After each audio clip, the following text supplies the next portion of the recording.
भाषा विमर्श श्रृंखला की 8वीं कड़ी है। हम लोग आज बात करने के लिए एकत्रित हुए हैं भारतीय भाषाएं और शिक्षा नीति पर। मैं स्वागत करता हूं हमारे श्रोता वर्ग का, जिनमें विद्वान लोग उपस्थित हैं, मौजूद हैं, और हमारे तीन वक्ता और हैं आज श्री प्रेमपाल शर्मा जी, राहुल देव जी और अशोक पांडे जी, और अनिल जोशी जी हमारे सानिध्य में हैं। प्रेमपाल शर्मा जी बहुत प्रसिद्ध भाषा वैज्ञानिक और साहित्यकार हैं। उन्होंने शिक्षा पर बहुत पुस्तकें लिखी हैं, उनके उपन्यास प्रकाशित हुए हैं और संकलन प्रकाशित हुए हैं। अशोक पांडे जी बहुत प्रतिष्ठित शिक्षाविद हैं। 3 दशकों से ये शिक्षा के क्षेत्र में अपना योगदान कर रहे हैं और विशेष रूप से ये ज्ञान, मूल्य और आनंद को विद्यार्थियों तक कैसे ले जाएं, इस दिशा में प्रयत्नशील रहते हैं। लेखक हैं, वक्ता हैं, शोधकर्ता हैं और विधा देने वाले व्यक्ति हैं। राष्ट्रीय पुरस्कार से सम्मानित हो चुके हैं और NCTE राष्ट्रीय अध्यापक शिक्षा परिषद की गवर्निंग बॉडी में है।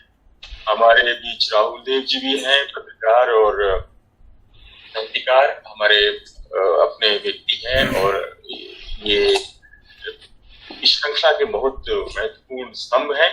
मैं आप सभी का स्वागत करता हूं और सबसे पहले मैं प्रेमपाल शर्मा जी को आमंत्रित करता हूं। लगभग 15 मिनट के आसपास हम लोग व्याख्यान सुनेंगे, फिर अगर कुछ प्रश्न होंगे तो बात करें। तो प्रेमपाल शर्मा जी, कृपया आप मंच ग्रहण करें।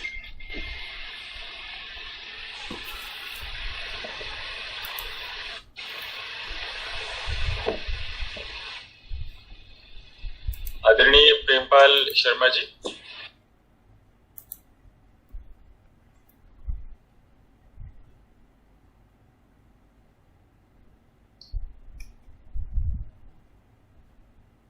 शायद सूची में नहीं है, तो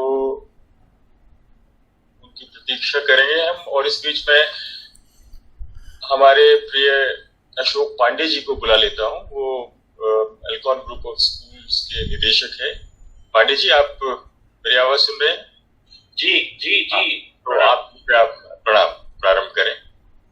हाँ, तो मुझे अभी कोई आपका प्रश्न है या शिक्षा नीति में भाषा के बारे में मुझे कुछ कहना है? भारतीय भाषाएं और शिक्षा नीति, इस पर आपके विचार हम सुनना चाहेंगे। जी, तो जो ये शिक्षा नीति का मसौदा हमारे सामने आया है, उसके बारे में थोड़ी बातें मैं शुरू में कहता हूं, बाद में अगर कुछ प्रश्न होंगे तो उसका उत्तर दूंगा मैं।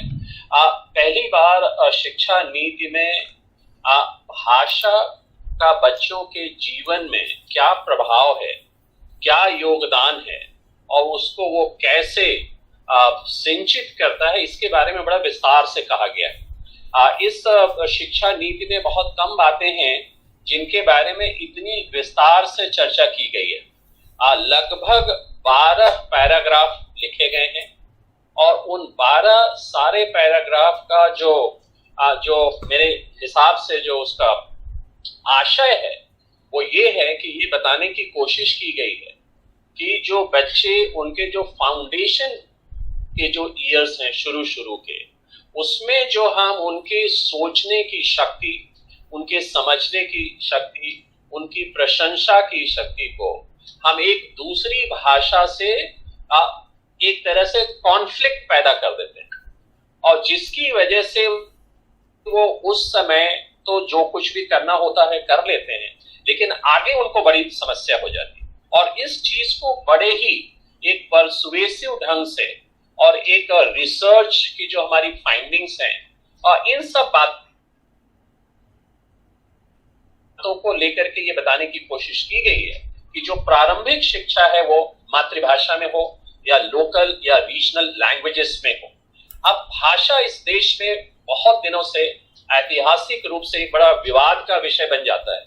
इसलिए मुझे ऐसा लगता है कि इस पॉलिसी को लिखने वालों ने हर शब्द के चयन के पहले 2 या 3 बार सोचा है कि कोई ऐसे शब्द का इसमें प्रयोग न हो जो कि कोई विवाद का विषय बन जाए। इसलिए शुरुआत तो यहां से की गई है कि मातृभाषा में शिक्षा कितनी अनिवार्य है, लेकिन 12वें पैराग्राफ तक आते आते ये कह दिया है कि ये किसी के ऊपर थोपने वाली बात नहीं।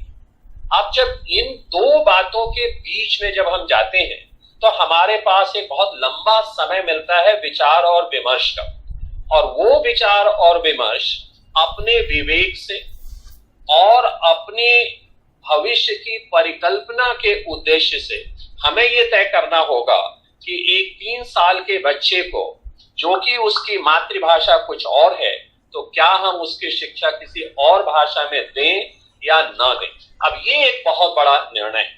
भारत इतना विशाल देश है, इतना विविध देश है कि इसकी विशालता और विविधता अपने आप में एक संबल तो है, लेकिन उसमें एक समन्वय विकसित करना या प्राप्त करना अपने आप में एक बहुत बड़ी चुनौती बन जाती है।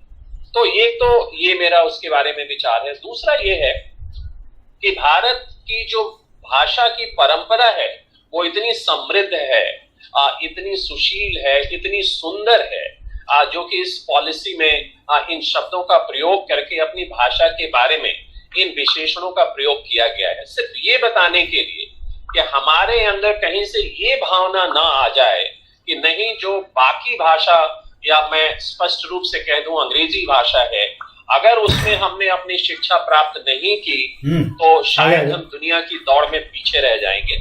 इस तर्क को जो बनाया गया है पिछले कई वर्षों में, इस तर्क को कई ढंग से समझाने की कोशिश की गई है कि नहीं, ऐसा नहीं।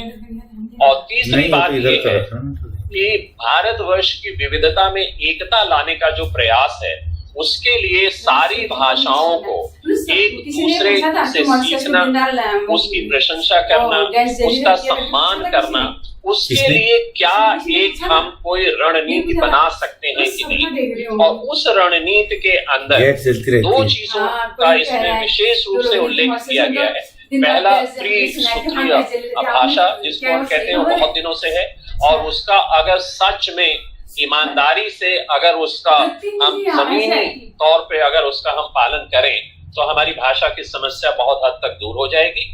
और दूसरी एक उसमें रणनीति में एक भारत श्रेष्ठ भारत का जो एक नया कार्यक्रम इस सरकार ने लेके ये आए हैं पिछले कुछ वर्षों में, उसके अंतर्गत भी एक दूसरे राज्यों की भाषा, संस्कृति, धरोहर, पूरे देश के मापदंड पे कैसे हम उसको एक दूसरे से मिले, उसका सम्मान करें, इसके बारे में भी चर्चा की गई। और चौथी बात अंत में राजेश जी मैं ये बता दूं कि विदेशी भाषाओं को सीखने को लेकर इस देश में काफी उत्सुकता है, और उसका हमारी संस्कृति और हमारे खुलेपन से कहीं उसका कॉन्फ्लिक्ट नहीं है। लेकिन ये कहा गया है कि एक खास स्तर पे आने के बाद विदेशी भाषाओं को भी हम अपने साथ ला सकते हैं, विशेष रूप से सेकेंडरी स्टेज पे, क्योंकि हमें हमारा जो आगे का कार्य है, हमें विश्व गुरु अगर बनना है तो हम विदेशी भाषाओं को किसी न किसी रूप में अपने अंदर आत्मसात करना ही होगा। ये 4 या 5 मूल बिंदु हैं जो कि भाषा को लेकर इस शिक्षा नीति में कहे गए। राजेश जी, बहुत बहुत धन्यवाद पांडे जी। आपका जो अनुभव है विद्यार्थियों के साथ सीधे जुड़ने का, उससे हमें बहुत लाभ मिला है। उसमें प्रधानमंत्री इस बात के पक्षधर हैं कि किस तरह से भाषाओं का योगदान व्यक्तित्व के विकास के लिए महत्वपूर्ण है। कुछ कहीं पर ऐसा लगता है कि ये इस बात को, हिंदी को थोपने के रूप में देखा जाने लगा है, और तमिलनाडु से खासतौर से ऐसे वक्तव्य आ रहे हैं कि हिंदी भाषा को संपर्क भाषा नहीं बनाना चाहिए, क्योंकि इससे अनावश्यक रूप से उत्तर भारत के लोगों को एक लाभ की स्थिति में ये चीज ले आती है। मुझे लगता है कि वैसी कोई बात इस नीति में नहीं है, और आगे जब हम बात करेंगे तो और बातें खुलेंगी। और हमारे जो दूसरे वक्ता हैं प्रेमपाल जी शर्मा, वो हमारे साथ जुड़ गए हैं। मैं आदरपूर्वक निमंत्रित करता हूं प्रेमपाल जी को अपनी बात कहने के लिए।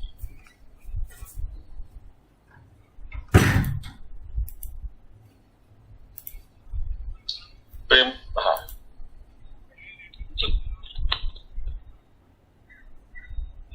नमस्कार। नमस्कार प्रेमपाल जी, नमस्कार। हेलो। जी जी, आपकी आवाज आ रही है। आवाज भी आ रही है, तस्वीर भी थोड़ी आ रही है। और मैं अभी तक बहुत ध्यान से सुन रहा था, अखिलेश जी की बात सुनी और मैं पांडे जी की बात नहीं सुन पाया क्योंकि यहाँ पे लाइट चली गई है, लेकिन मैं डेटा से मैं सीधे मुद्दे की बात पर आता हूँ। तो आपने विषय रखा है भारतीय भाषा और शिक्षा। मैं अपनी बात 15 मिनट से करने की कोशिश करूंगा। मुख्य बिंदु जो हमारे पूरे देश के भविष्य जिस पर निर्भर करेगा।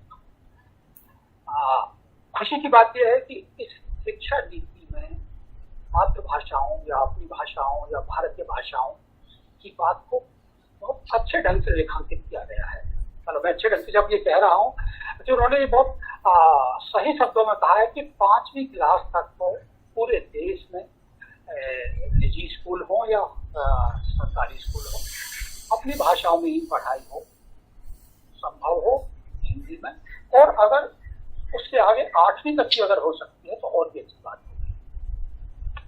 आगे की भी संभावना उन्होंने बताई है और मैं तारीफ कर रहा हूँ इसलिए कि कोठारी आयोग की उन बातों को बहुत एक तरीके से शायद सोच समझ के आगे बढ़ाया गया है। मैं इसकी कुछ एक और भी जो अच्छी बात है कि 3 भाषा फॉर्मूले को लेकर जो कुछ दुविधाएं थी इस नीति में, उससे भी बचने की कोशिश की गई है, जिसमें कहा गया है कि कम से कम 2 भारतीय भाषाएं आपको पढ़ानी होगी। मैं दिल्ली का अनुभव देता हूँ कि 9th क्लास में कई बार लोग फ्रेंच ले लेते थे, इंग्लिश ले लेते थे, हिंदी को छोड़ दिया। शायद इसमें बहुत अच्छे ढंग से कि वो तमिलनाडु और उन राज्यों की बातों को भी ध्यान में रखा गया है। तो मातृभाषा का जो पक्ष है ये किस रूप में इसे इम्प्लीमेंट होगा, और ये हम सबका दायित्व है, बुद्धिजीवियों का, लेखकों का।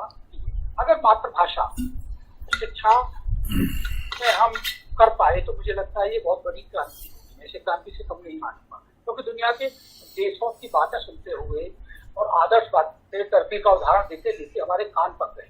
संस्कृत के श्लोकों को सुनते हुए भी हो गए, भारत महान की बातें सुनते हुए भी हो गए। मैं आपको बताता हूँ, जो निबंध 1950 में लिखा जा रहा था वो फिर से बार बार लिखा जाता रहा। कम से कम इस शिक्षा नीति में बहुत व्यावहारिक ढंग से इन बातों को रखा गया। ये मेरा पहला पक्ष, और मैं बधाई देता हूँ सरकार को, और अगर ये लागू हो पाए।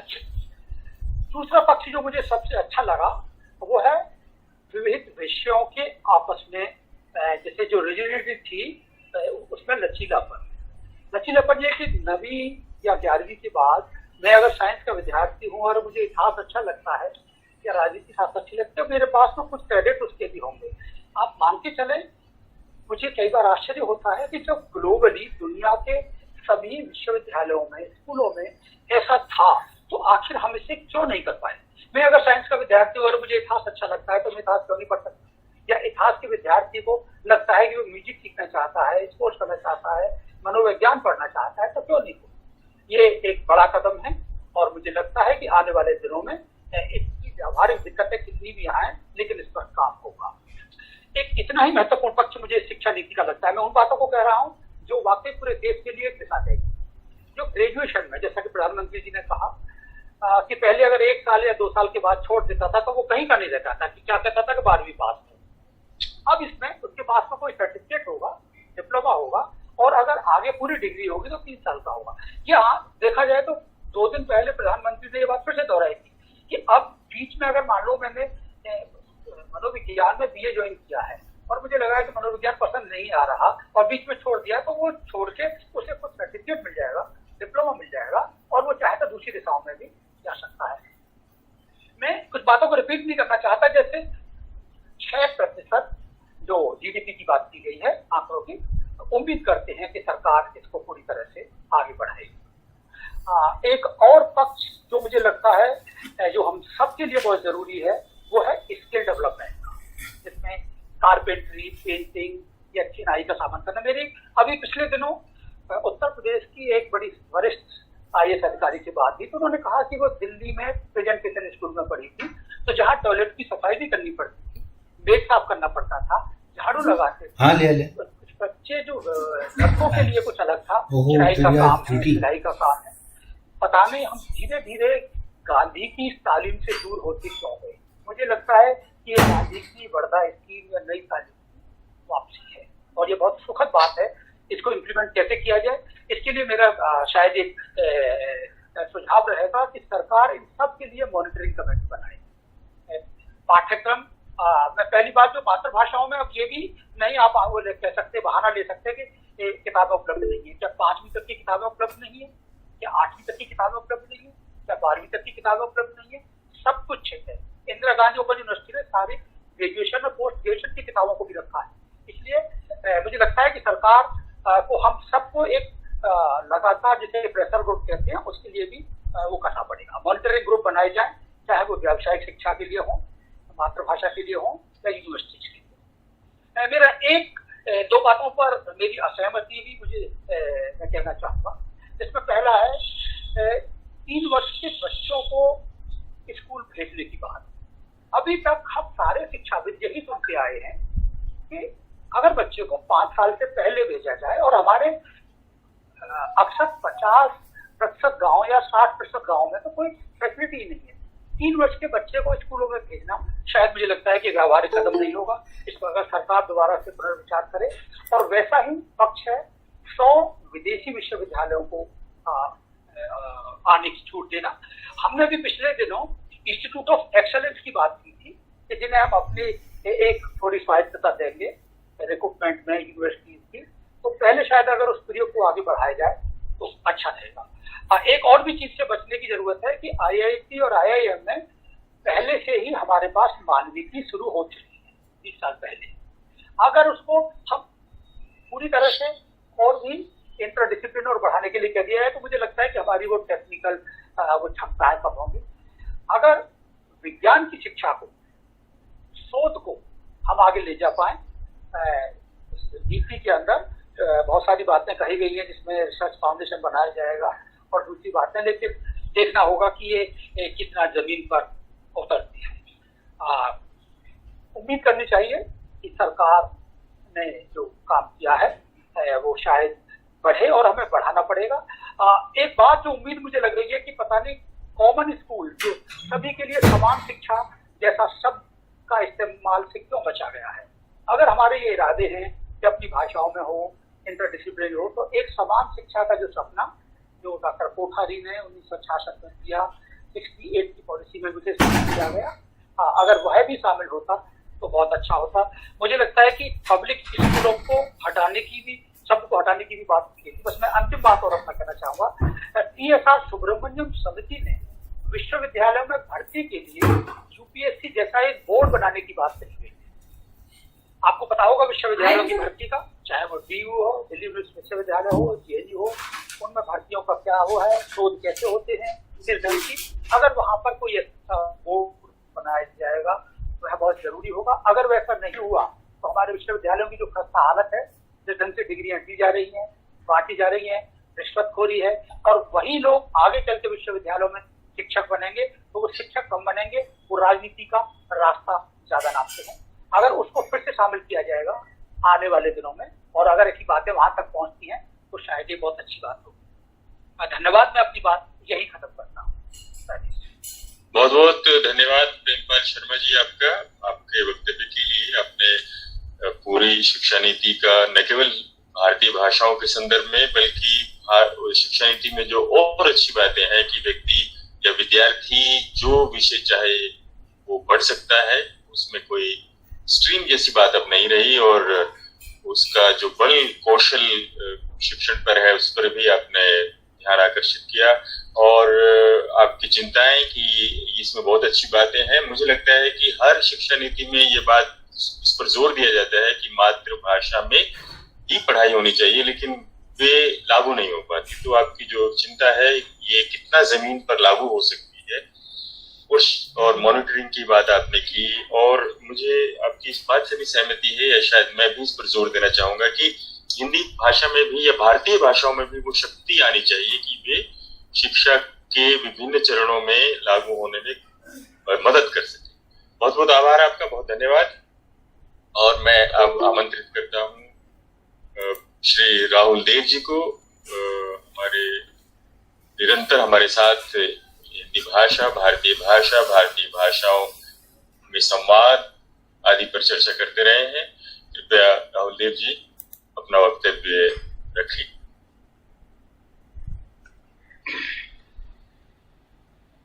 धन्यवाद राजेश जी, आप सबको धन्यवाद, सारे मित्रों को।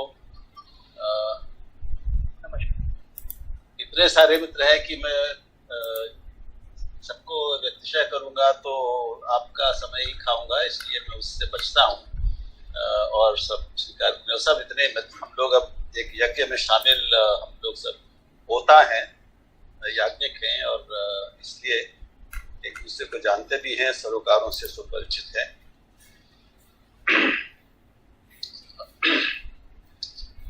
पता नहीं अभिषेक मिश्र जी अभी हैं कि नहीं, लेकिन आज उनके वक्तव्य को सुनकर तो चमत्कृत हो गया कि भारतीय विदेश सेवा में अगर इस तरह के लोग, ऐसे विद्वान, ऐसी विद्वत्ता उपलब्ध है और सक्रिय है, तो ये भारत के लिए बहुत बहुत अच्छी बात है, बहुत गर्व की बात है और महत्वपूर्ण बात है। मैं सीधे अपने विषय पे आता हूँ। प्रेमपाल जी और अशोक जी इसकी भूमिका बहुत अच्छी बांध ही चुके हैं। बहुत खुशी मुझे यह है कि अशोक जी यहाँ पर हैं, जो स्वयं एक बड़ा प्रतिष्ठित संस्थान चला रहे हैं। तो शिक्षा नीति की और शिक्षा में भाषा की जो बातें हैं, आयाम हैं, उन पर वो व्यवहारिक रूप से जानते हैं, जो हमारा उस तरह का, जैसे कम से कम मेरा अनुभव नहीं है। और असली दरअसल जो इस समय सबसे महत्वपूर्ण व्यक्ति हैं जिनको सुना जाना चाहिए, वो उनके जैसे लोग हैं जो ये हमें बताएं कि वो अपने अपने संस्थानों में इस नीति को विशेष तौर पर भाषा के लिए जो कहा गया है उसको कैसे लागू करने जा रहे हैं और अब तक उनके यहाँ क्या होता रहा है।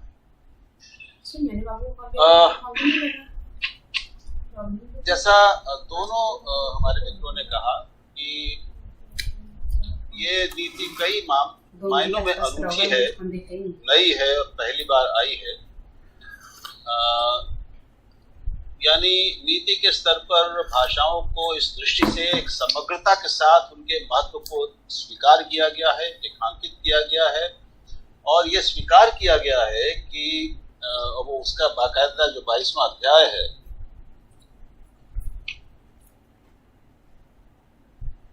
कि उनका ठीक से विकास नहीं, उनकी ओर ध्यान नहीं दिया गया है। दुर्भाग्य से भारतीय भाषाओं को समुचित ध्यान और देखभाल नहीं मिल पाई, जिसके तहत देश में विगत 50 वर्षों में 220 भाषाएं खत्म हो चुकी हैं और यूनेस्को 197 भाषाओं को लुप्त प्राय घोषित कर चुका है। पहली बार शिक्षा नीति ये स्वीकार कर रही है कि यही नहीं, जो छोटी भाषाएं हैं केवल उन्हीं की बात नहीं है, जो भारत की हमारी जो 8वीं अनुसूची की 22 भाषाएं हैं उनमें भी ये शब्द हैं, वो भाषाएं भी कई प्रकार की कठिनाइयों का सामना कर रही हैं। ये जो स्वीकारोक्ति है, और इसमें कई जगह अन्यत्र यानी अध्याय 4 में और अध्याय 22 में, इन दोनों जगह जहां भाषाओं का उल्लेख है,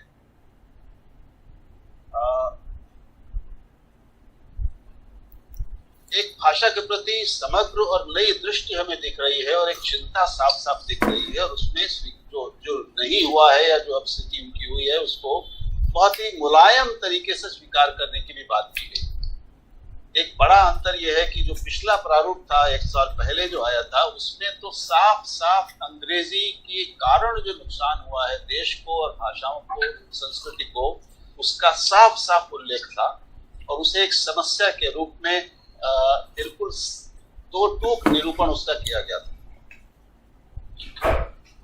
ये नीति थोड़ी ज्यादा सावधान है और जैसा अशोक जी ने कहा कि इसके एक एक शब्द को बहुत सोच समझ के और पिछली बार के अनुभव से सीख कर कुछ अतिरिक्त सावधानी के साथ रखा गया है वहां। तो इसमें बहुत कुछ ऐसा है जो हमें पिछली नीति बहुत अंग्रेजी में कहते हैं एक्सप्लिसिट थी, अंग्रेजी के खिलाफ और अंग्रेजियत के और अंग्रेजी के वर्चस्व के खिलाफ और भारतीय भाषाओं के पक्ष में बिल्कुल स्पष्ट दो टूक थी। और उसमें जो जो जिस तरह से लिखा गया था, उसके उस साहस के लिए लिखने वालों को और उस समिति को, कस्तूरी रंगन समिति को अभिनंदन करना चाहिए उनका, क्योंकि वो है अभी मौजूद है और उनको हमें दोबारा पढ़ना चाहिए, लेकिन मैं भी उसमें नहीं जाऊंगा। तो दो अध्याय जैसा मैंने कहा मित्रों, इसमें अध्याय 4 जहाँ पर प्राथमिक शिक्षा की बात की गई है, उसमें बिल्कुल आप जानते हैं कि स्वरूप बदल दिया गया है। वो 10 धन 2 वाला नहीं, अब 4 धन 3, 5 धन 3 प्लस धन 3 और 4, ऐसा 3 साल से शुरू करके 18 साल तक उसको कर दिया गया है। और जिसे हम अर्ली चाइल्डहुड केयर एजुकेशन कहते हैं, यानी पूर्व प्राथमिक शिक्षा और देखभाल, वहां से सरकार ने अपनी जिम्मेदारी स्वीकार की है। ये बहुत बड़ी बात है और 18 साल तक उसको ले गई। तो 14 साल को 18 और बढ़ा दिया गया। दूसरी बात कि बहुभाषिकता को जिस तरह से शिक्षा के केंद्रीय मूल्य के रूप में ये नीति स्थापित करती है, ऐसा तो मेरी स्मृति में नहीं हुआ। प्रेमपाल जी दौलत कोठारी आयोग के बारे में ज्यादा विस्तार से जानते हैं, बता सकते हैं, और उसके बाद उससे पहले राधाकृष्णन समिति आदि सब रही हैं। लेकिन पिछले कम से कम 40 वर्षों में दस्तावेज और नीति के स्तर पर बहुभाषिकता, बहुभाषावाद और वो पूरा जो चौथा अध्याय है, उसमें इस अध्याय का शीर्षक ही है बहुभाषावाद और भाषा की शक्ति। और इसके बाद जो 22वां अध्याय है, वो उसका शीर्षक है भारतीय भाषाओं, कला और संस्कृति का संवर्धन। तो ये अपने आप में इस नीति की एक दृष्टि और सरोकार और चिंतन की दिशा, ये हमें स्पष्ट करता है। जो सबसे महत्वपूर्ण बात है, जैसा हम जानते हैं, अभी उल्लेख तमिलनाडु का भी किया, तो जानते हैं कि तमिलनाडु के मुख्यमंत्री ने घोषणा कर दी है इस नीति के आते के अगले दिन ही कि वो त्रिभाषा सूत्र नहीं स्वीकार करेगी, उसको लागू नहीं करेगी। वो केवल द्विभाषा, 2 ही भाषाओं को लागू करेगी, तमिल और अंग्रेजी। एक तरह से ये देश की दूसरी भाषा परंपराओं, चलो हो गया, तो देश से गैर तमिल गैर अंग्रेजी देश से वाइफ नेगेटिव अलग है और करने की पड़ोसन पॉजिटिव है। यह एक बहुत महत्वपूर्ण सरकारी घोषणा है और कदम है। इसके कई पक्ष हैं, मैं अभी उन्होंने नहीं जा रहा हूं, लेकिन हमारे इस भारतीय संघ में ऐसा भी किया जा सकता है, एक राज्य इस हद तक जा सकता है, ये बड़ी चिंता की बात है। यानी वो कह रहे हैं कि हमें किसी दूसरी भाषा से कोई मतलब नहीं है, हमें ना वो सीखनी है ना सिखानी है, और हमें उनसे, और इसका कहने का मतलब है हमें उनसे कोई सरोकार नहीं रखना। ये मूर्खतापूर्ण है, ये अपने ही नागरिकों के साथ अन्यायपूर्ण है, उनको कमजोर करने की नीति है। लेकिन ये मैं अब तमिल भाषा जो हिंदी का जो विरोध है, उस भाषा की जो समझ है, उसकी एक अलग इतिहास है, उसमें भी नहीं जाता, थोड़ा उसका उल्लेख मैं पहले कर चुका हूं। तो एक तो इसमें ये हुआ है कि बड़ी बात ये, कम से कम प्रेमपाल जी और अशोक जी ये बताएं, बाकी जिन लोगों ने देखी, मुझे तो इस पूरी नीति में हिंदी शब्द ही नहीं दिखाया अभी तक, इन दोनों अध्यायों में कम से कम। यह अद्भुत है। और एक तरह से अंग्रेजी शब्द आता है, अंग्रेजी का उल्लेख है, लेकिन वो एक अलग तरह से है। लेकिन हिंदी का उल्लेख न करते हुए भी सारी भारतीय भाषाओं को प्रमुखता दी गई है। एक ये स्वागत योग्य बात है, ताकि कोई विरोध की गुंजाइश न बचे। लेकिन स्पष्टतः न कहते हुए अंग्रेजी की अनिवार्यता भी प्राथमिक शिक्षा से तय कर दी गई। मैं चाहूंगा कि अशोक जी इस पर थोड़ा मेरी प्रकाश डालें, मेरी थोड़ी समझ मैं स्पष्ट होना चाहता हूँ कि ये कैसे होगा, क्योंकि जो देखिए मैं आता हूँ उससे आता हूँ जी जी ये बात पूरी कर ले जल्दी से।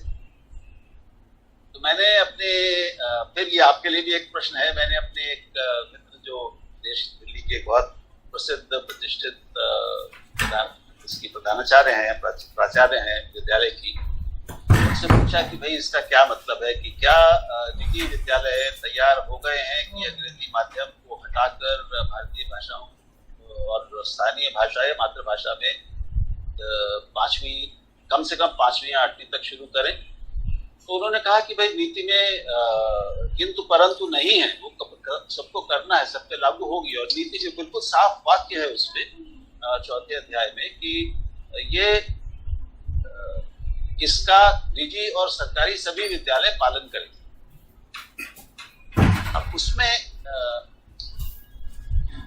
अब विकल्प दिया गया, तो इसमें एक तो खुलापन है, यही नहीं कि जो पहले विज्ञान, कला, मानविकी और व्यावसायिक ये 3-4 जो अलग अलग किले बने हुए थे जिनमें एक से दूसरे में कोई आ जा नहीं सकता था, उन दीवारों किलों को ढा दिया गया है और एक से दूसरी धारा में आना जाना, बाहर निकल जाना शिक्षा व्यवस्था से, फिर वापस आ जाना, ये सब संभव कर दिया गया। ये बहुत अच्छी बात है, पहली बार हुआ। इसी के साथ ये भी किया गया है कि प्राथमिक शिक्षा से उच्चतर अधिकतम स्तर तक, यानी उच्चतर शिक्षा के उच्चतम स्तर तक, हर स्तर पर भारतीय भाषाओं को शिक्षण के साथ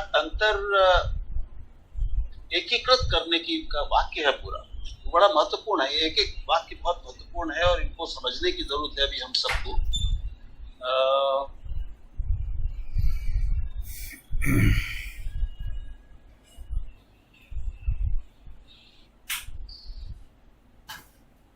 जी, भाषा के शिक्षण और अधिगम को स्कूल और उच्चतर शिक्षा के प्रत्येक स्तर के साथ एकीकृत करने की आवश्यकता है।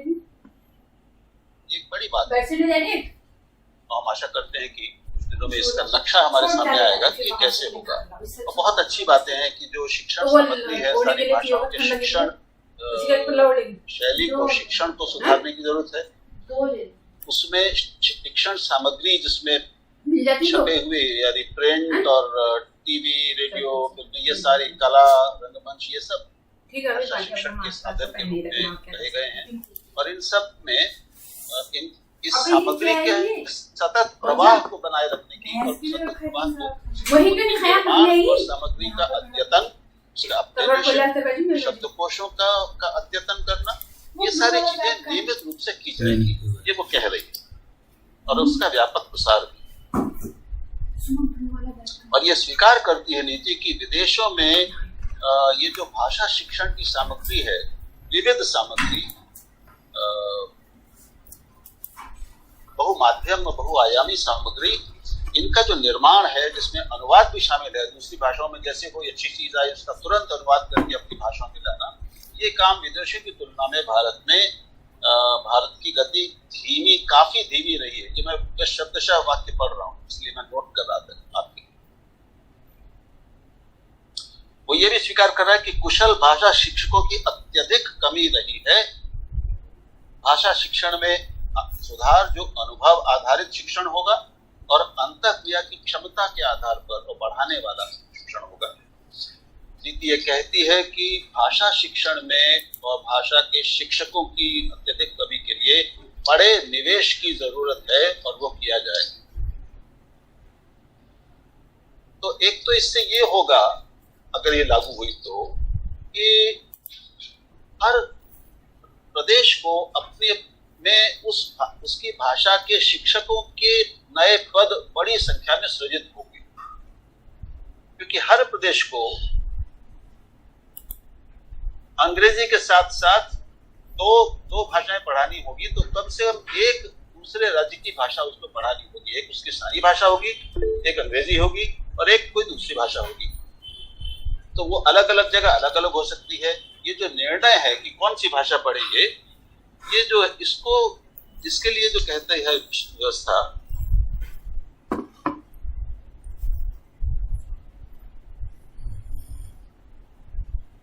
3 भाषाओं के विकल्प महत्वपूर्ण है कि हाँ, ये एक पूरा वाक्य थोड़ा ध्यान से सुनिए, क्योंकि इसमें कई अर्थ छुपे हैं, संकेत है। ये 4 अध्याय का 13वां अनुच्छेद है। संवैधानिक प्रावधानों, लोगों, क्षेत्रों और संघ की आकांक्षाओं तथा बहुभाषावाद और राष्ट्रीय एकता, ये 6 बिंदु दे दिए। घर से बहन की दारी क्यों? राष्ट्रीय एकता, बहुभाषावाद, संघ की आकांक्षाओं और संवैधानिक प्रावधानों, लोगों, क्षेत्रों की अपनी। और लेट हो गई खबड़ी तेरे को, तब इनको बढ़ावा देने की जरूरत का घर से बहन की दारी भाषा को लागू किया जाना जारी रहेगा। हाँ काफी लचीलापन है इसमें। ये कहा है कि इसमें काफी लचीलापन बरता जाएगा। किसी भी राज्य पर कोई भाषा थोपी नहीं जाएगी और 3 भाषाओं के विकल्प राज्यों, क्षेत्रों और निश्चित रूप से छात्रों के स्वयं के होंगे। तो राज्यों को और उस क्षेत्र के लोगों को, उन विद्यालयों को जिस राज्य के जिस क्षेत्र में वो हैं, और वहाँ बच्चों की अपनी पसंद, ये तीनों मतलब आदर्श रूप से ये तीनों मिलकर तय करेंगे कि वो दूसरी भाषा कौन सी हो। और ये भी अनिवार्य उसने कर दिया है कि इन 3 में से कम 2 भाषाएं भारतीय भाषाएं होंगी, ये सुनिश्चित किया जाए। तो जैसा अभी प्रेमपाल जी ने कहा कि वो जर्मन, फ्रेंच ये सब जो ले लिए जाते थे, अब वो नहीं चलेगा कक्षा 8 तक कम से,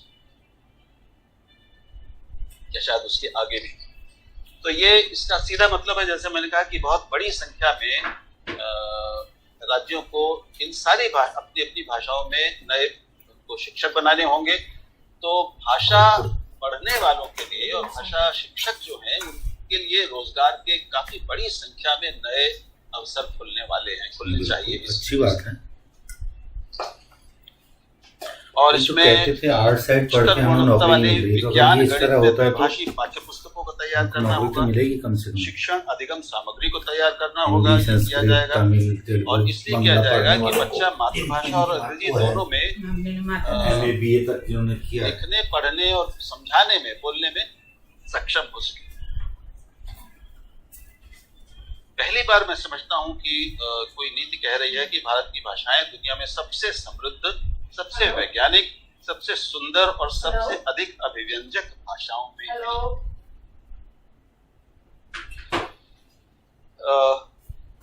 और ये सुनिश्चित कर रही है नीति कि इसको जैसे 3री साल की उम्र से जो पढ़ाई शुरू होगी, तो कम से कम 2 या 3 भाषाओं में बच्चों को एक्सपोजर दिया जाएगा।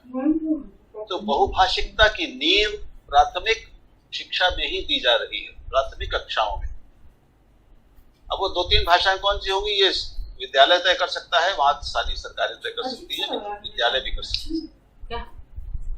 इसमें जोर होगा कि वो सुने, मनोरंजक सामग्री होगी, संवादात्मक सामग्री होगी, खेल होगा, रंगमंच होगा, फिल्में होंगी, नाटक, संगीत आदि ये सब कलाएं वगैरह होंगी। तो बोझा, और ये भी नीति बहुत स्पष्ट कहती है कि जो पाठ्य पुस्तकों और पाठ्यक्रम का बोझा था हमारे शुरू से लेकर अंत तक शिक्षा में, उसको कम किया जाएगा, इसके कंटेंट को कम किया जाएगा, शिक्षण की पद्धति को प्रयोगात्मक बनाया जाएगा, प्रयोगात्मक अधिगम यानी एक्सपेरिमेंटल लर्निंग। ये एक मूल दर्शन होगा जो हर स्तर पर शिक्षा को संचालित करेगा, ऐसी कम से कम मेरी समझ बनी है। एक और महत्वपूर्ण बात इसमें यह है कि कक्षा 6 और 8 के बीच में हर बच्चे को एक प्रोजेक्ट करना होगा जिसमें उसका परिचय भारत की सभी प्रमुख भाषाओं से होगा। इसमें न केवल हमारी प्रमुख भाषाएं शामिल हैं, इसमें आदिवासी भाषाएं भी शामिल हैं। और भारत की जो भाषाओं की जो आपसी एकता है, भाषिक एकता है, विविधता है, उसका परिचय, उनकी संरचना का थोड़ा परिचय, 1-2 वाक्य हर भाषा में बोल सकने की क्षमता, इन सब पर काम किया जाए। इसी के साथ किसी न किसी एक भारत की जो 8 शास्त्रीय भाषाएं अब होंगी, 5 अभी हैं, इसमें 3 और जुड़ गए हैं, जिसमें पाली, प्राकृत और फारसी, इनको जोड़ा जाएगा। तो इन 8 में से किसी न किसी एक, तमिल, तेलुगु, मलयालम, कन्नड़, संस्कृत, ये तो पहले से ही हमारी शास्त्रीय भाषा है। तो हर छात्र को इनमें से किसी न किसी एक भाषा के साथ लंबे समय तक समय गुजारना और उसमें एक बुनियादी दक्षता और समझ हासिल छोटा हो गया। ये काम मुख्यतः ऑनलाइन होगा। इसके कोई अंक नहीं होंगे, इनका कोई मूल्यांकन नहीं किया जाएगा, यानी कोई बोझा नहीं बढ़ेगा, लेकिन ये विकल्प होगा।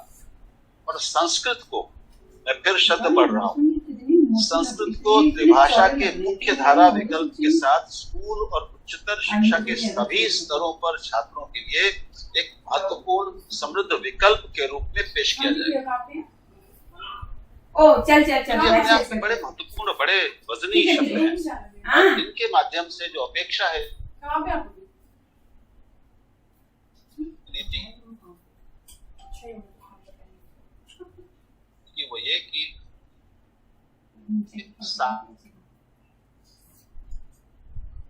ज्ञान महत्वपूर्ण शब्द है। संस्कृत ज्ञान प्रणालियां, इनका उल्लेख है, नीति ये कह रही है। और इसके बाद ये 4 में उद्देश्य क्या है ये सब करने का, कि सभी बच्चों में एक अपने सांस्कृतिक इतिहास, कला, भाषा एवं परंपरा की भावना और ज्ञान का विकास हो, और इसी के द्वारा ताकि एक सकारात्मक सांस्कृतिक पहचान और आत्मसम्मान बच्चों में निर्मित कर सके। एक ऐसी दृष्टि है जिसका बहुत अभाव रहा है हमारी IIT में, हमारे IIM में, हमारे जो उच्च शिक्षा से निकलने वाले बच्चे रहे हैं, अशोक जी जानते होंगे, तो देश के चर्चा, वो उनकी प्रतिभा तो बहुत होती है, उनमें दक्षता बहुत आती है। हमारे IIT का पाठ्यक्रम दुनिया में अब माना जाने लगा है, लेकिन वो अपनी ही विज्ञान की परंपराओं से पूरी तरह अपरिचित होते हैं। उनमें एक भाव ये रहता है कि जो कुछ आधुनिक वैज्ञानिक तकनीकी और श्रेष्ठ है, वो सारा ज्ञान हमें पश्चिम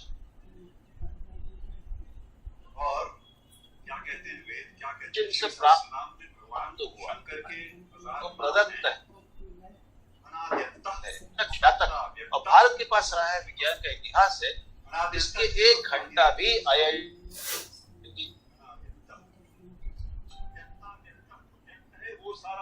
के 5 साल नहीं दिया जाता था। बिना एक बार भी किसी को ये मौका दिया, ये बड़ी बड़ी बात है। एक तो सबसे बड़ा आरोप बीजेपी सरकार द्वारा लाई गई किसी भी शिक्षा नीति और शिक्षा इस पे रहता था।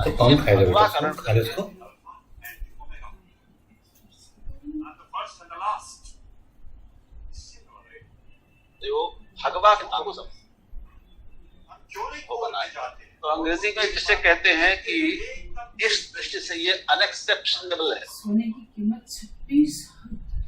इस पर आपत्ति करना अनापत्तनीय है।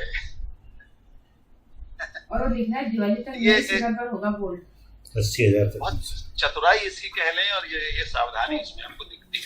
अरे और बिजनेस है नहीं, साले जिसके पास पैसा है, लेकिन नंबर 2 का फलां का, ये जिसका शेयर में लगा था वो शेयर नहीं जाऊंगा, सब पैसा इधर ही जा रहा है। पूरा एक अलग अलग स्वायत्त संस्थान की जो कम का सत्यापन मान्य कंटेंट, यानी जो शिक्षा का एक्रेडिटेशन, अकादमिक विषय वस्तु और उसके मानक तय करने का काम, और अनुदान, ये जो 3 बड़े काम हैं उच्चतर शिक्षा में, ये तीनों अलग अलग स्वायत्त संस्थाएं करेंगी, लेकिन इनके ऊपर इनको संचालित और निगमित करने का एक उच्चतर शिक्षा आयोग होगा, जो स्वतंत्रता इनको देते हुए इनको निगमित करेगा, निगरानी करेगा और संचालित करेगा। तो ये भी एक नई व्यवस्था है। तो अब जो हमारे यहाँ अलग अलग संस्थाओं की और अलग अलग निगमनकारी संस्थाओं की बहुत विविधता थी, बड़ा घालमेल था। UGC एक है, AICTC एक अलग है, भाषा शिक्षा के लिए अलग दूसरी एक रेगुलेटर था। ये सब हटा के इससे इंजीनियरिंग और मेडिकल को अलग क्या है, किया गया है, वास्तव में क्या था और पहले आज से क्या है। IMA है और लेकिन बाकी और पूरी क्या? समुचित शिक्षा को लेकिन जब वो एक जगह लाने तो बड़ा सा की था कोशिश है। रोहिणी के लिए आई थी। और दूसरी बड़ी बात जो कुछ भी जिसमें नया नहीं है वो ये है कि सकल घरेलू उत्पाद यानी GDP के अभी वर्तमान 4.3% किया जाएगा। तो ये तो पता नहीं झुंझुना है, क्योंकि ये हर नीति में ये झुंझुना दिया जाता है, आज तक नहीं हुआ। और ये कहना पड़ेगा कि इस सरकार के 6 सालों में हमने पाया है कि शिक्षा और स्वास्थ्य में जो खर्च है, जो असली खर्च हुआ है वो कम ही होता गया है। डायरेक्शन नहीं दिख रही है उसको। बजट में जो बजट प्रावधान है और जो खर्च हुआ है, रिवाइज्ड एस्टिमेट्स जो आते हैं वो कम हुआ है। तो हम आशा करते हैं कि ये संभव होगा। अब इससे कई प्रश्न निकलते हैं। अभी एक पिछली इससे ठीक पहले मैं एक दूसरी गोष्ठी में था, वहां भी ये सवाल थे कि भाई दो महत्वपूर्ण सवाल वहां पर आए हिंदी की दृष्टि से। और क्या एक वो दक्षिण और तो कह रहे यहीं आ जाओ, काम करने वाले क्या कर को लेकर क्यों खड़ा हूं? जब हिंदी की अनिवार्यता कहीं नहीं रहेगी तो जो अलग अलग विविध योजनाओं में, जिसमें केंद्रीय हिंदी शिक्षण मंडल भी शामिल है और इनके जो शिक्षक हैं जो उत्तर पूर्व में पढ़ा रहे हैं या दक्षिण में पढ़ा रहे हैं, उनका क्या होगा, उसके लिए कुछ स्पष्टता से अभी कहा नहीं गया। और अगर मान लीजिए उत्तर पूर्व के राज्यों ने यह तय किया कि वहाँ पे तो कई भाषाएं हैं, कम से कम 200 भाषाएं हैं 7-8 राज्यों के बीच में, अलग अलग कबीले की भाषाएं हैं। तो एक राज्य अगर तय करता है, असम तय करता है कि यहाँ पे मेरे असमिया रहेगी और साथ में मैं बोडो पढ़ाऊंगा और तीसरी अंग्रेजी हो गई, तो फिर हिंदी जो भी पढ़ाई जा रही है वहाँ पर उसका क्या होगा, ये एक बड़ा प्रश्न है। और इस पर मैं अनुरोध करूंगा कि अनिल जी थोड़ा विचार करें, हो सकता है उन्होंने किया हो। ऐसे ही स्थिति दक्षिण में आ सकती है। ठीक है, तो इस पे मेरा उत्तर जो था वो ये था। एक प्रश्न ये भी था कि हमारे यहाँ इतनी मातृभाषाएं हैं, हमारी जनगणना 2001 की कहती है कि 1635 रैशनलाइज्ड लैंग्वेजेस हैं, 234 आइडेंटिफाइबल मातृभाषाएं हैं और अनुसूची की 22 भाषा। तो सब में कैसे पढ़ाया जा सकता है, सबकी सामग्री कहाँ है, शिक्षक कहाँ है, सब में पढ़ाया जाएगा क्या? तो ये बड़े प्रश्न हैं। दुनिया में ऐसा कहीं भी नहीं होता कि हर बच्चे को भारत जैसे विशाल देश में अपनी मातृभाषा में पढ़ने का मौका मिले। तो कहीं ना कहीं समझौते तो करने ही होंगे, कुछ भाषाओं को वरीयता देनी होगी। इसी को कहते हैं राज्य द्वारा भाषा नीति, भाषा नियोजन, स्टेट लैंग्वेज प्लानिंग। तो अब केंद्र को और राज्यों को एक नए सिरे से लैंग्वेज प्लानिंग करनी पड़ेगी। और शायद और नीचे जाए तो सारे स्तर पर संस्थाएं और लोग तय कर सके कि हमें कौन कौन सी भाषाएं पढ़ानी है, किनको प्रमुखता देनी है, किनको बाद में रखना है। उनकी धीरे धीरे तैयारी करें, क्योंकि एक विराट आयोजन करना पड़ेगा इसके लिए। शिक्षकों को प्रशिक्षित करना, तैयार करना, सामग्री तैयार करना, उस सामग्री को लगातार अद्यतित करते रहना, ये बहुत टेढ़े सवाल है। और भारत कितना भी बड़ा हो, इतना पैसा उसके पास नहीं है कि वो ये सब कुछ कर सके। किसी देश के पास नहीं, पैसा हो भी तो भी हमारे पास वो मानवीय संसाधन नहीं। तो ये एक बड़ी आदर्श सी नीति हमारे सामने आई है। लेकिन जो मेरी आशंका है, अंतिम बात मैं कर रहा हूँ, कि अध्याय 4 में जहाँ पर प्राथमिक शिक्षा में मातृभाषा, घर की भाषा, क्षेत्रीय भाषा, प्रादेशिक भाषा, स्थानीय भाषा, ये 4 विकल्प हैं। इनमें उनको माध्यम भाषा के रूप में इस्तेमाल करने की जो बात की गई है, इसमें सबसे पहले दे दिया गया है जहां तक हो सके। तो मैं इस पर जब एक लेख लिख रहा था तो उसका शीर्षक सोचते हुए मुझे आया कि मैं कहूँ कि यथासंभव वाद के जकड़ में कैद भारतीय भाषाएं। ये जो यथासंभव वाद है, ये एक व्यावहारिक मजबूरी भी है, क्योंकि हमारे यहाँ इतनी विविधताएं और जटिलताएं हैं कि कोई एक निश्चित नीति केंद्र नहीं तय कर सकता। ये राज्यों पर छोड़ना पड़ेगा। लेकिन ये जो जहां तक हो सके में निजी क्षेत्र इसको मानेगा कि नहीं मानेगा? क्या वो अभी जो अंग्रेजी माध्यम में पढ़ने वाले कम से कम 50 से ज्यादा प्रतिशत बच्चे भारत में अंग्रेजी माध्यम में निजी माध्यम में पढ़ रहे हैं और उनकी संख्या बहुत तेजी से बढ़ रही है, 50% प्रति वर्ष की दर से बढ़ रही है। उच्च शिक्षा 72% निजी हाथों में है, निजी हाथों का मतलब है अंग्रेजी माध्यम में।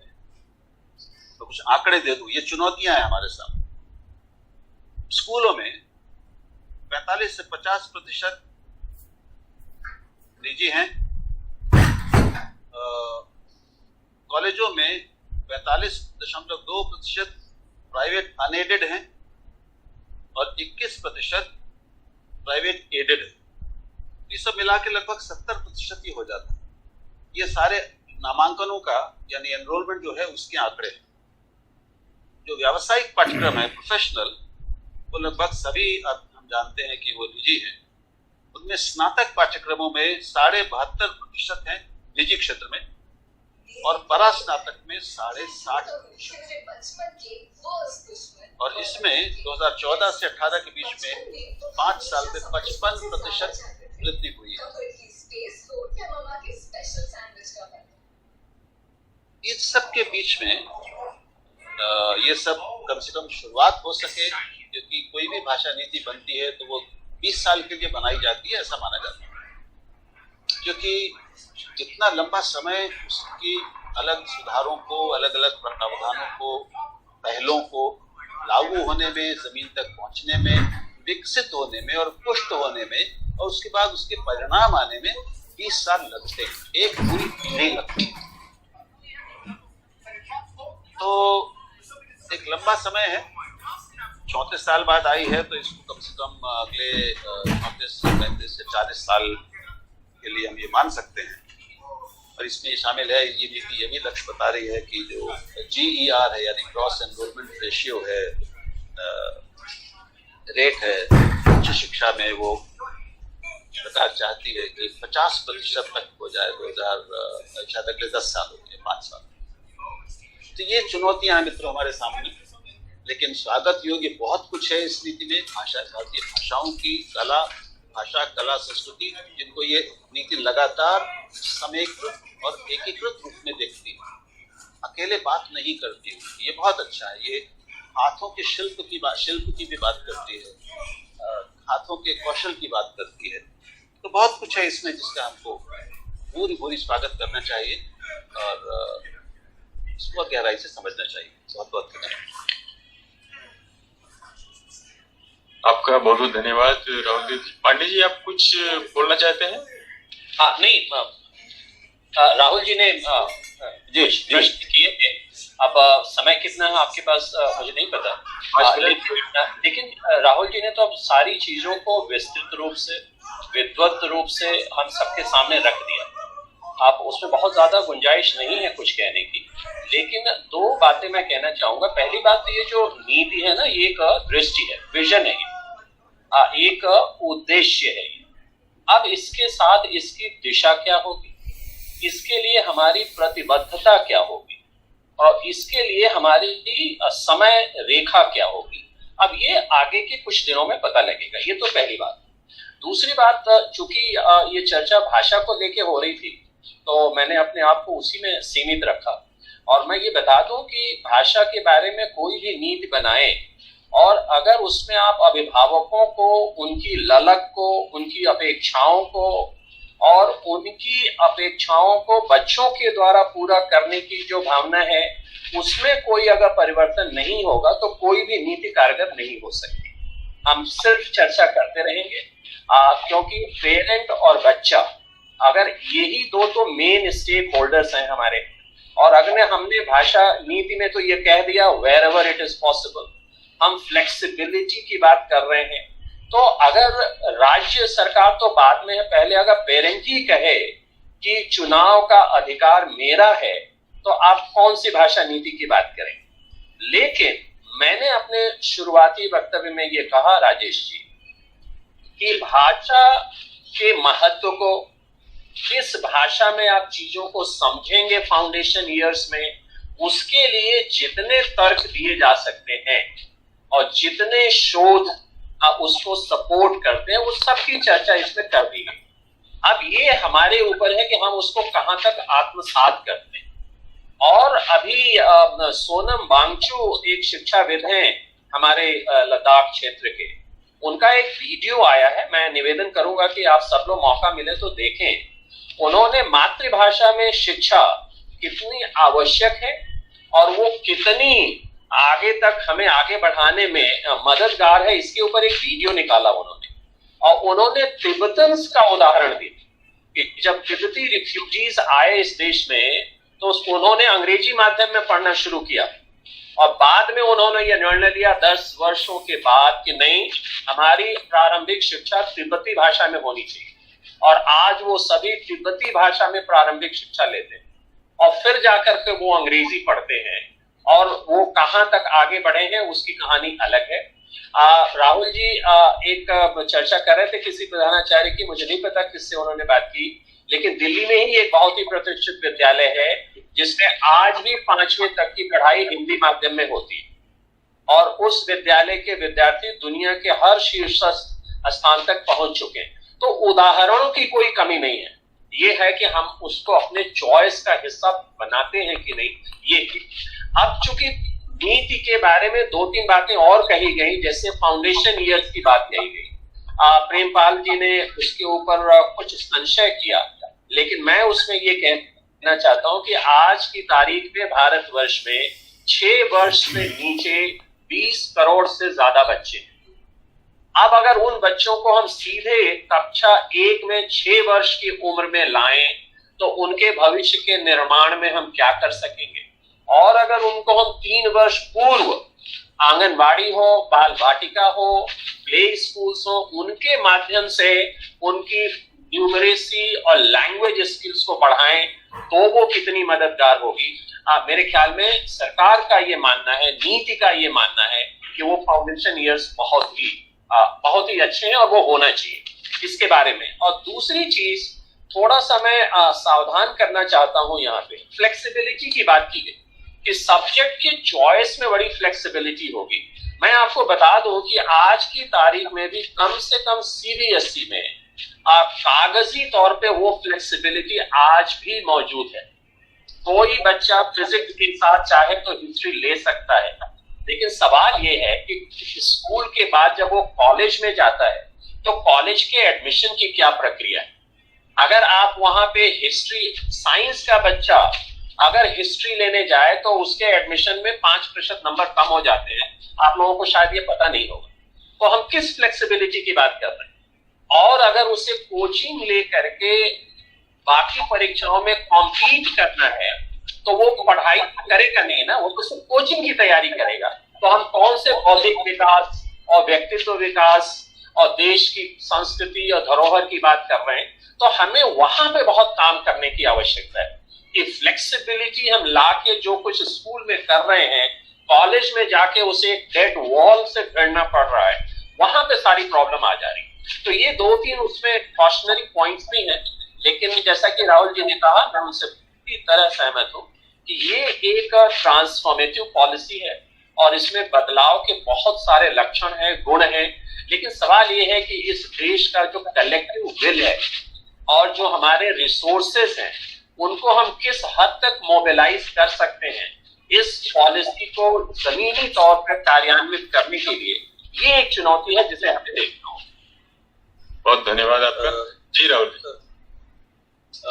एक तो अशोक जी आपने जो बताया, मैंने राधा जी से ही बात की थी, मेरी मित्र हैं जी जी सरदार पटेल विद्यालय जो सोनम ने भी किया है।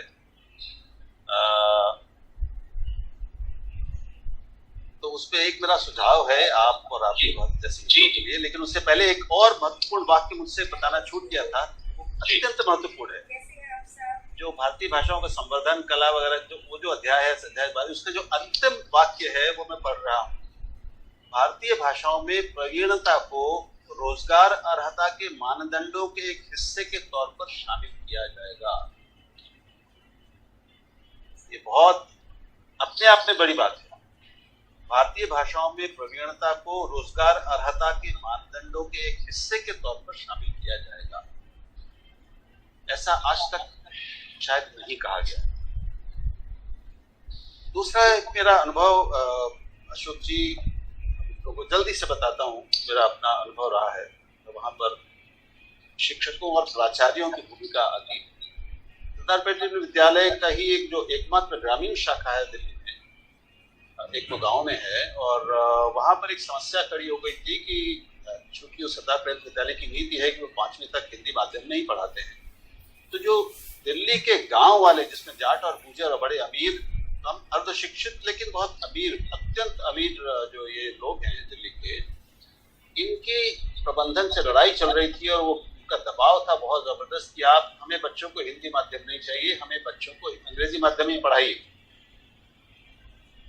तो कुल मिलाकर हुआ ये कि तक बात आई, उन्होंने मुझसे सलाह मांगी, मदद मांगी। मैंने कहा कि आप एक बैठक बुला लीजिए, सारे अभिभावकों को बुला लीजिए। तो करीब एक 60-70 अभिभावकों के साथ मेरी एक बैठक हुई, 1.5-2 घंटे बात चली, जिसमें काकियां, नानियां, दादियां, युवा माएँ, पिता, ताऊ, काका, ये सब तरह के लोग शामिल थे। घूंघट वाली भी थी और युवा माएँ भी थी। मैं केवल ये कहूंगा अंत में कि एक 1.5 घंटे की मशक्कत बातचीत के बाद मैं उनसे ये मनवाने में सफल हुआ कि अभी शुरुआती सालों में हिंदी माध्यम आपके बच्चों के विकास के लिए, आपके अपने पारिवारिक संबंधों के लिए बेहतर माध्यम है, और वो अंग्रेजी तो सीख ही लेंगे। और वो ये मान गए। ये 4-5 साल पहले की बात। तो उससे मुझे ये विश्वास हुआ कि अगर हमारे शिक्षक और हमारे प्राचार्य, यानी हमारे जो शिक्षाविद हैं, वो अशोक जी चाहे तो एक अद्भुत सोनम वांगचुक की तरह एक वीडियो बना सकते हैं जो विद्यालय के सारे अभिभावकों को, छात्रों को भेज सकते हैं। उसमें आपके दूसरे शिक्षक हो सकते हैं, दिल्ली के प्राचार्य मिलकर एक ऐसा वो बना सकते हैं। तो ये जो भाषा को लेकर बहुत भारत की जो भाषा भ्रांतियां हैं, जिन पर एक पूरी चर्चा हम लोग कर चुके हैं, उनको दूर करने वाले ये जो मांग जो बन रही है, अंग्रेजी की मांग जहां से आ रही है, उस स्तर को अगर आप वहां पर लोगों का मन बदल सकते हैं, और ये बहुत बड़े स्तर पर किए जाने की जरूरत है। तो मेरा केवल एक सुझाव के रूप में आपके सामने बात करना चाहिए। आप दोनों सज्जन का बहुत धन्यवाद। राहुल जी का बहुत बारीकी से शिक्षा नीति भाषा के संदर्भ में विशेष रूप से उसका विश्लेषण करने के लिए और व्यावहारिक ज्ञान से इसकी पुष्टि करने के लिए पांडे जी का। राहुल जी ने कहा कि ये 30-35 साल तक रहेगी। ये ऐसी आदर्श नीति है कि चाहे हमेशा ही रहे, इसको अपडेट करते रहे तो भी कोई दोष नहीं है। बस ये है कि इससे कुछ बातें लागू होती रहे। तो कार्यक्रम के अंत की तरफ हम लोग पहुंच जा रहे हैं। इस समय तक कोई ऐसा सवाल नहीं आया है जिसके जवाब की आवश्यकता है। तो मैं मल्होत्रा जी को आमंत्रित करता हूं उनकी टिप्पणी के लिए। विजय कुमार मल्होत्रा जी,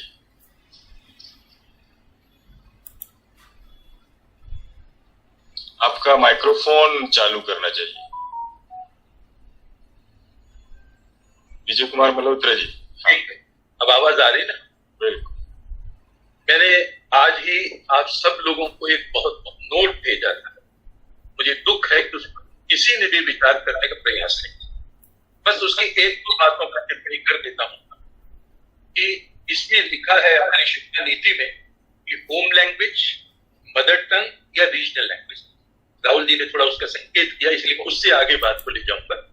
और इनकी अपनी संख्या 1635 है मातृभाषा। जब ये कहते हैं कि मातृभाषा शिक्षा का माध्यम होगी, तो किस प्रकार से संभव हो पाएगा कि सभी मातृभाषाओं में, और मातृभाषाओं में नहीं, होम लैंग्वेजेस कब कहां परिभाषित होगा कि कौन सी होम लैंग्वेजेस और रीजनल लैंग्वेजेस। तो उसमें बस मैंने एक व्यावहारिक सुझाव दिया है, वही मैं आपसे कहना चाहूंगा कि अभी भी यूपीएससी में आपको पता है 22 भाषाएं और अंग्रेजी वहां पर परीक्षा का माध्यम। तो एक सबसे उचित तरीका यही है कि हम इन 23 भाषाओं को, मैं तो अंग्रेजी को भी मानूंगा क्योंकि इस समय नागालैंड और मिजोरम और कोई प्रदेशों में अंग्रेजी को तो राजभाषा भी बना दिया है, तो वहां पर हम उन 23 भाषाओं को प्राथमिक स्तर पर शिक्षा के माध्यम के रूप में बातचीत शुरू करें, बजाय इसके कि सिर्फ हम एक्सटेंडम कह दें कि 1635 भाषाओं में किसी भी भाषा में चाहे उसमें हो सकता है। क्यों? क्योंकि उसके बाद आवश्यकता इस बात की होगी उनको शिक्षकों को प्रशिक्षित करना।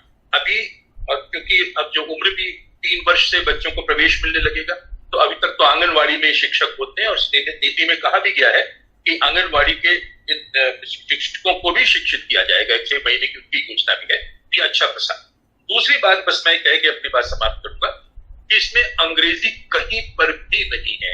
मैं प्राथमिक शालाओं की बात कर रहा हूँ जिसमें 5+3+3 सबसे पहले 5 की बात करता हूँ। 5 वर्षों तक 5 वर्षों तक बच्चे एक शब्द उस भाषा का नहीं पढ़ेंगे जो इस देश की डिफॉल्ट ऑफिशियल लैंग्वेज है।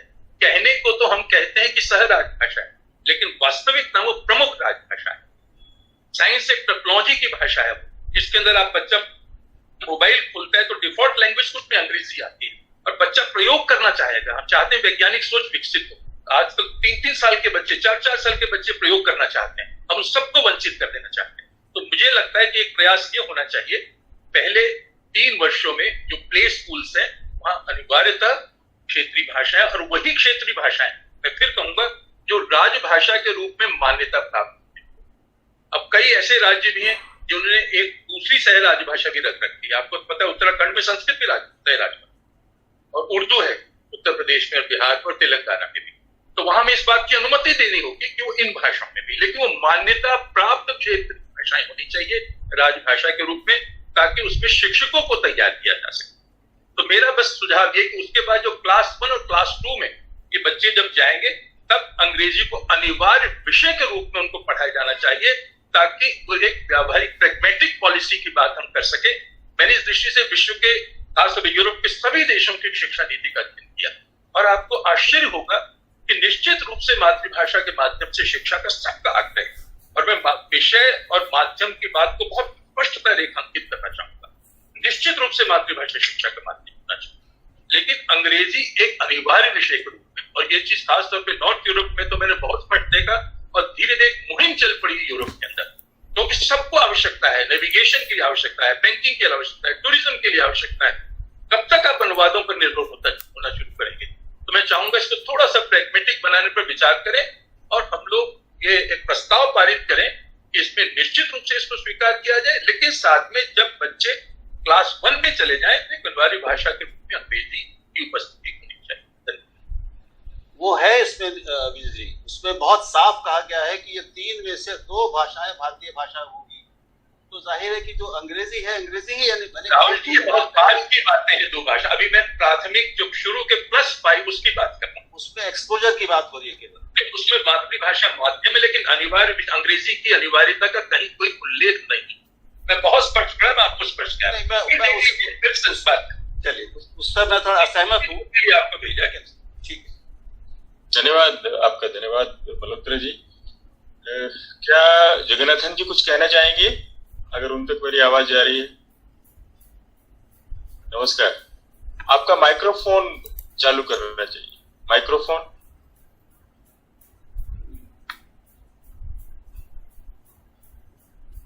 अच्छा, तो अनिल जोशी जी जो इन सब कार्यक्रमों के सूत्रधार हैं, उन्हें मैं आमंत्रित करता हूं उनके वक्तव्य के लिए।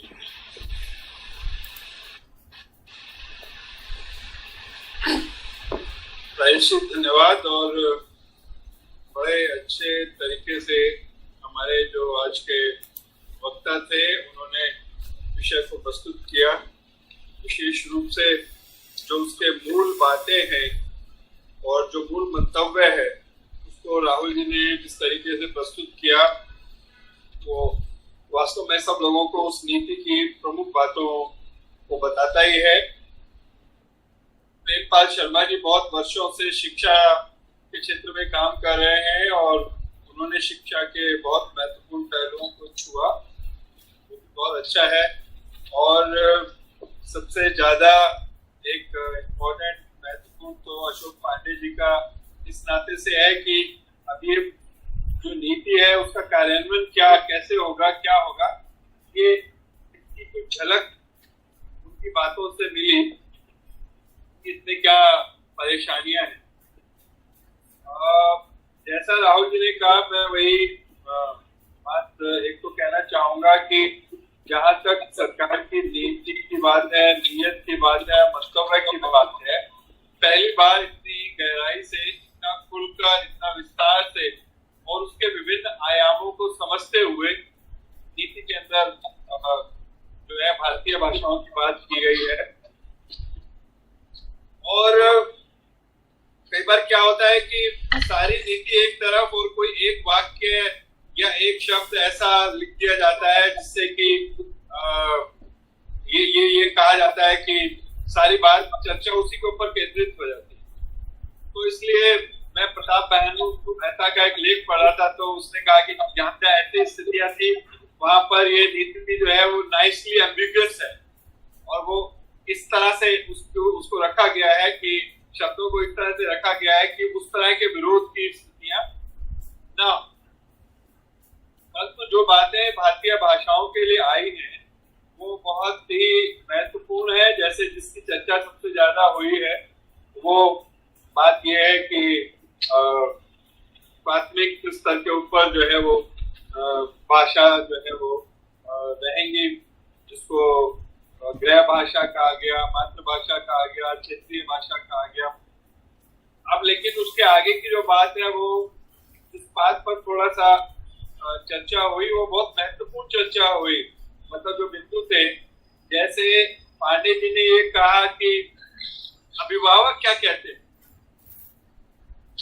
एक तर्क ये निकलता है कि अब मतलब कहाँ से बात शुरू होगी, ये थोड़ा सा दिखाई दे रहा है कि अगर अभिभावकों की ऐसी मंशा है और विद्यार्थियों की ऐसी मंशा है तो स्कूल क्या करे। तो फिर जो वेयर एवर पॉसिबल है उस शब्द को पुनः जो है इस्तेमाल किया जाएगा, और उसको क्या ऐसा तो नहीं है कि उसका दुरुपयोग होगा और फिर दोबारा से जो है बच्चों को अंग्रेजी भाषा में पढ़ने की जबरदस्ती पढ़ाने की कोशिश की जाएगी। विजय जी ने जो बात कही है, मुझे लग नहीं रहा विजय जी की, जैसे मैं राहुल जी से सहमत हूँ कि अंग्रेजी को लेकर कहीं पर भी कोई किसी तरह की अस्पष्टता है कि अंग्रेजी भाषा के रूप में किसी भी स्तर पर नहीं रहेगी। भारतीय भाषाओं को तो लेकर आप कोई आशंका कर सकते हैं, परंतु आज किसी में दम नहीं है कि वो अंग्रेजी को एक भाषा के रूप में उन प्राथमिक स्तर के ऊपर ना रखे, तो वो निश्चित रूप से रहेगी। मुझे लगता है कि आप उसकी चिंता ना करें, सब उसके महत्व को भी समझते हैं और वो रहेगी। परंतु जो ये बात है कि हिंदी रहेगी इसको या भारतीय भाषाएं रहेंगी, इसको लेकर कई संदेह, क्योंकि सवाल जो व्यवसायीकरण का है, जो एक एज अंग्रेजी के कारण से व्यवसायिक स्कूलों को मिल रही थी, वो उसको कैसे छोड़ेंगे, या समाज, सरकार और जो भी मतलब एक सामाजिक दबाव है उसके बावजूद क्या रास्ता निकालने की कोशिश करेंगे, उसको बड़े ध्यान से देखने और उसको निगरानी करने की जरूरत है, मुझे ऐसा लग रहा है। और उसमें जो हम सब लोग हैं जो भारतीय भाषाओं को समझते हैं और उनकी बातें करते हैं, उनको इस विषय को लगातार, क्योंकि जिसको कहते हैं कि ब्यूटी लाइज इन डिटेल, कि कैसे उसको लागू किया जाएगा उसके ऊपर ध्यान रखने की आवश्यकता है। जहां तक मुझे एक ये भी लग रहा है कि चाहे इसकी जो शब्दावली हो या जिस तरह से इसको प्रारूप तैयार किया गया है, जो भारतीय भाषाओं के समर्थक थे, जैसे आदरणीय हम राहुल जी की बात करते हैं, लगातार ये बात हो रही थी कि बार बार हिंदी और भारतीय भाषाओं को लड़ाने की कोशिश की जा रही।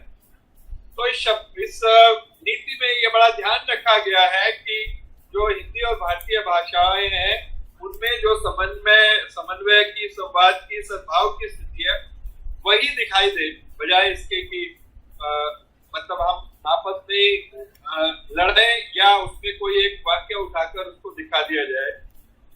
जहां तक त्रिभाषा सूत्र की बात है, वो भी एक महत्वपूर्ण, एक ऐतिहासिक बात है, जो कि शायद जब उस समय 1967 में कहा गया कि अंग्रेजी अब आगे के लिए पूरा राजभाषा रहेगी, तो उस समय एक हिंदी वालों को कि देश में एक भाषा के रूप में सब लोग इसको पढ़ेंगे, ये एक आश्वासन त्रिभाषा सूत्र के माध्यम से दिया गया, परंतु वो जो त्रिभाषा सूत्र है उसको लागू करने में कठिनाई आई और वो सब ये जानते हैं कि उसमें जो ईमानदारी जो हिंदी भाषी क्षेत्र में भी होनी चाहिए थी वो नहीं हुई।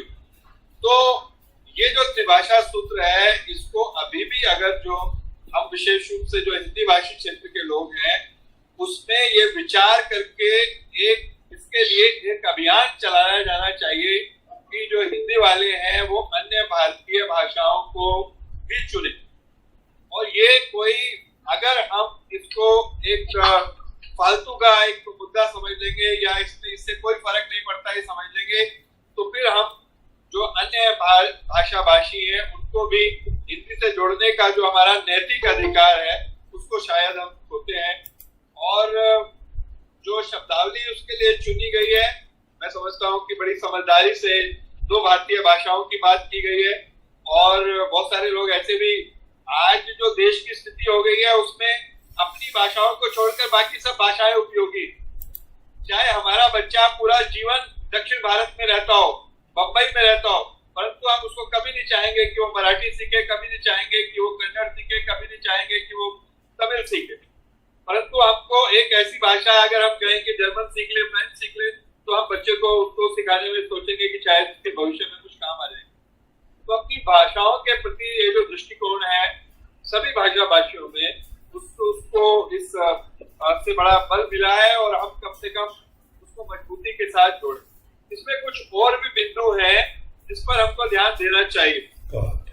मैं ये एक प्रताप भानु मेहता का ये जो लेख है उसको पढ़ रहा था तो उस लेख के अंदर ये बात आई कि एग्जाम सिस्टम के ऊपर बड़ा उसको जितना ज्यादा जोर पहले दिया गया था उसको कुछ हटाया गया है, कुछ कम किया गया।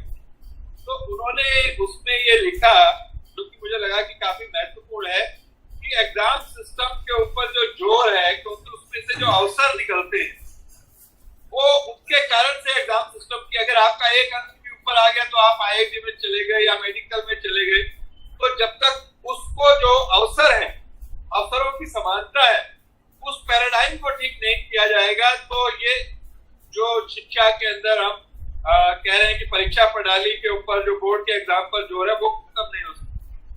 तो जो भारतीय भाषाओं का मेरा जो पिछले 30 साल से 35 साल से जो इस काम से जुड़ने का अनुभव है उसमें मैं बिल्कुल स्पष्ट रूप से कहना चाहता हूँ कि अंततः हमको जो रोजगार के अवसर है, जो उच्च शिक्षा वाली बात है, वो उसके ऊपर ही ध्यान देना पड़ेगा। और क्योंकि वो उच्च शिक्षा के साथ फिर प्राथमिक शिक्षा, मिडिल शिक्षा के ऊपर पढ़ते हैं तो इसलिए सारे अभिभावक उसी तरफ दौड़ते हैं। मैं उसमें ये राहुल जी ने बहुत महत्वपूर्ण चीजें पढ़ी हैं, परंतु एक शायद एक बिंदु है जो उच्च शिक्षा के बारे में कहा गया है, more HEIs and more programs in higher education will use the mother tongue, local language as a medium of instruction and or offer programs bilingually। इस वाक्य का मेरे लिए बहुत महत्व था और मेरी जब माननीय मंत्री जी से शिक्षा नीति की घोषणा के 1-2 दिन बाद बात हुई तो मैंने उनसे ये जानना चाहा कि ये हायर एजुकेशनल इंस्टीट्यूशंस जब हम कह रहे हैं तो क्या इसमें IIT, क्या इसमें मेडिकल कॉलेज वगैरह वगैरह सब शामिल है। उनसे भी बात हुई और मंत्रालय में से भी बात हुई तो मुझे ये उत्तर मिला कि ये शामिल है। अगर ये शामिल है और किस प्रकार से शामिल है उसके ऊपर हमको बड़ा ध्यान देना चाहिए। और ये भी हमारे लिए एक तरीके से बाकी बातों के साथ साथ एक बहुत बड़ा सूत्र है कि हम उच्च शिक्षा में जिसके लिए हम चाहे वो सतीश चंद्र कमेटी थी, चाहे UPSC थी और ये सब इन विषयों के अंदर हमको विचार करना चाहिए कि हम कैसे इस सूत्र का उपयोग करते हुए उच्च शिक्षा में, कैरियर में और रोजगार के साथ भारतीय भाषाओं को जोड़ सकते हैं। जब हम ये बात कर रहे हैं तो हमारे सामने एक बड़ा दुखद यथार्थ भी आ जाता है। अभी प्रेमपाल शर्मा जी इस कार्यक्रम में उन्होंने एक SMS भेजा मुझे 2 दिन पहले जिसमें लिखा था कि 500 में से इस बार शायद 4 बच्चे हैं जो सिविल सर्विस के अंदर हिंदी माध्यम से पास कर पाए। तो ये भी जो है वो बड़ा एक दुखद विषय है कि बावजूद इसके कि हम सब भारतीय भाषाओं की बात कर रहे हैं, सिविल सर्विसेज में जिसमें बहुत बड़ी संख्या में 10-15% तक जो है भारतीय भाषाओं के माध्यम से विद्यार्थी जाने लगे थे, वो हमें उस बात का विश्लेषण करना पड़ेगा कि क्या कारण है कि आज ये संख्या बिल्कुल जैसे नॉमिनल एक नाम मात्र के 2-4 विद्यार्थी वहां पर पहुंचे। राहुल जी ने एक अच्छी बात कही कि जो भारतीय भाषाएं हैं उसकी जानकारी भी रोजगार और कैरियर के लिए एक ये आवश्यक होगी।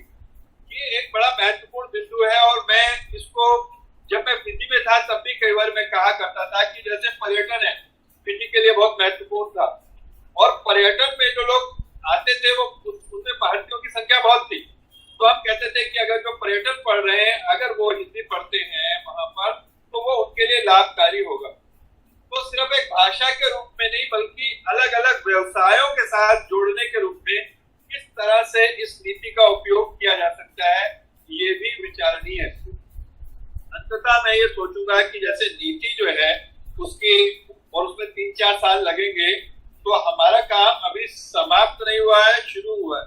मैं समझता हूँ कि पूरे देश में अपनी भाषाओं को लेकर जो एक चिंता की स्थिति हो गई थी और उसमें मैं हमारे देश के जो माननीय उपराष्ट्रपति हैं उनका नाम मैं जरूर लेना चाहूंगा। वो उनको जो भारतीय भाषाओं को लेकर जो चिंता है, मुझे लगता है कि वो ये जो ड्राफ्ट आया इसमें हमारे प्रधानमंत्री जी, हमारे बाकी हमारे जो माननीय मंत्री जी हैं उसके अलावा उनकी भी बहुत महत्वपूर्ण भूमिका है, क्योंकि वो जो तेलुगु के को हटाया गया था वहां से उसमें उन्होंने बहुत प्रयत्न करके उसमें उस विषय में उनको बहुत चिंता थी और उन्होंने प्राथमिक स्तर पर तेलुगु रहे इसके लिए बहुत प्रयास किया। तो ये जो नीति के स्तर पर बातें आई है वो कार्यान्वयन के स्तर पर भी आ सके इसके लिए हमको बहुत प्रयास करना पड़ेगा। हमें चाहिए कि हम दिल्ली में भी शिक्षा मंत्री हैं उनको मिले, क्योंकि राज्य के विषय है और बाकी भी राज्यों के अंदर जो भारतीय भाषाओं के लोग हैं वो संगठित होकर इस नीति को वास्तव में इसकी जो स्पिरिट है, इसकी जो नियत है, इसकी जो आत्मा है वो उतर सके, ये हम लोगों को प्रयास करना पड़ेगा। और अभी इस विषय पर केंद्रीय हिंदी संस्थान भी सभी भारतीय भाषाओं के जो विद्वान है, बुद्धिजीवी है, उनसे मिलकर एक 2 दिन की वेबिनार आयोजित करने का योजना बना रहा है। उसमें भी आप लोगों को हम आमंत्रित करेंगे और उसमें हमारी योजना ये है कि उसमें सिर्फ हिंदी वाले नहीं बल्कि अलग अलग भाषाओं के लोग भी उसमें भाग लें और संभव हो तो उन भाषाओं में भी विमर्श हो, तो उस तरह का भी हम लोग प्रयास करने वाले हैं। ये एक शुरुआत है। इसको शिक्षा नीति को जो आई है इसको हम इसका स्वागत करते हैं, अभिनंदन करते हैं। जो लोग इससे जुड़े रहे उनका भी अभिनंदन करते हैं और साथ ही जो हम भारतीय भाषा भाषी जितने भी संगठन, जितने भी समूह है, उनका ये दायित्व है कि इसको निगरानी करते हुए इसके कार्यान्वयन के स्तर पर भी यथा संभव हम देखें कि कैसे जो इसकी आत्मा है वो वास्तव में एक देह का आकार भी ले सके। धन्यवाद। बहुत बहुत धन्यवाद जोशी जी आपका। आपने सभी बातों को सार रूप में प्रस्तुत किया और आगे का मार्ग दिखाया है केंद्रीय हिंदी संस्थान के माध्यम से जो अब आगे होने वाला है। सभी वक्ताओं ने हिंदी नहीं बल्कि भारतीय भाषाओं के संदर्भ में नई शिक्षा नीति के विषय में जो विचार व्यक्त किए हैं उनसे बहुत सारी चीजें स्पष्ट हुई हैं, बहुत सारे चुनौतियां सामने दिखाई देती हैं, बहुत सारे व्यवहारिक सुझाव भी सामने आए हैं और इस बात से कोई इनकार नहीं है कि मातृभाषा में व्यक्ति की बुद्धि का विकास और प्रयोग क्षमता, जिसका मल्होत्रा साहब भी जिक्र कर रहे थे, प्रयोग क्षमता भी मातृभाषा के माध्यम से मुझे एक छोटा सा एक प्रयोग याद आता है। उसका नाम था होल इन द वॉल। एक झुकी बस्ती में एक दीवार में कंप्यूटर लगाकर छोड़ दिया गया, हमारे दोस्त ने उसको किया था और बिना कोई अंग्रेजी शिक्षा, बिना किसी हस्तक्षेप के झुकी बस्ती के लोग इंटरनेट सर्फिंग, गूगल सर्च और वो अपने आप सीख गए।